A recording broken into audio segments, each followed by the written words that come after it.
I bought an apartment during a market slump, $30,000 below what others had paid for the same layout. I had just finished moving in when Linda Carver, the neighbor across the hall, stormed over. Same unit, same building, yet you paid $30,000 less than we did. You need to make up the difference. I froze for a second. She took it as fear and raised her voice. If you had the guts to snap it up cheap, you'd better be ready to compensate the rest of us. Otherwise, don't expect to live here in peace. I looked at her, so self-righteous it was almost absurd, and I laughed. I had just been discharged from a psychiatric hospital. Threaten me? If anyone wasn't going to live in peace, it was her. I stared at the middle-aged woman with tight curls who had just barged through my door, demanding I pay her $30,000 to make up the difference. All the excitement of finally buying a place vanished. Ma'am, volatility in housing prices is just how the market works, I said, keeping my voice as steady as I could. The previous owner needed a quick sale, and I happened to catch it. That has nothing to do with you. She stepped closer, her voice turning sharp. How does it have nothing to do with me? Same layout, same building, so why did you pay $30,000 less than I did? Annoyance simmered under my skin. I remembered what the doctor told me when I was discharged. When conflict comes up, take a deep breath first, then reason it out. I took a slow breath. For you, the market was at its peak when you bought your unit. When I bought mine, prices had dropped. That's not on me.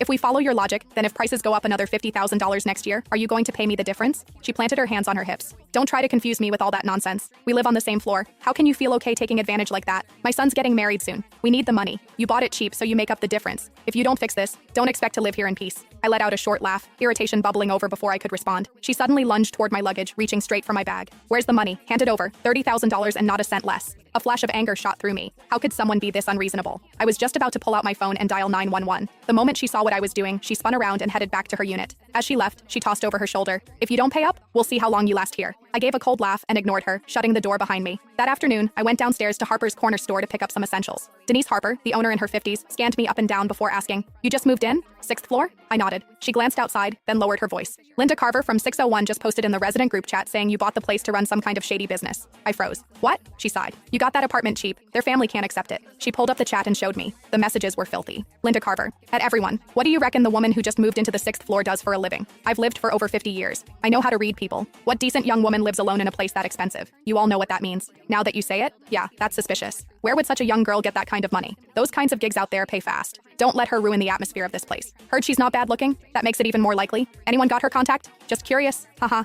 not gonna do anything. Denise shook her head. They drove out the last person who lived in your unit the same way. Even calling the police didn't help. They won't cross the line. They just make your life miserable every single day. As she handed me my things, I asked her to add me to the group chat. Sweetheart, just between us, if you can tolerate it, then tolerate it. Otherwise, leave as soon as you can. I took my things from her, holding back my irritation, and thanked her. Well, I wasn't afraid. I had just spent my entire savings on that apartment. Leave? I let out a silent, cold laugh. It was the first time I'd ever heard of someone trying to force a psychiatric patient out of her own home. When I got back upstairs, I saw a plastic bag hanging from my doorknob. Inside was a dead rat. There was a note in the bag. "This is the first time. Next time it'll be alive." I scoffed, tied the bag shut, and tossed it right back at Linda's door. I dealt with plenty of rats before.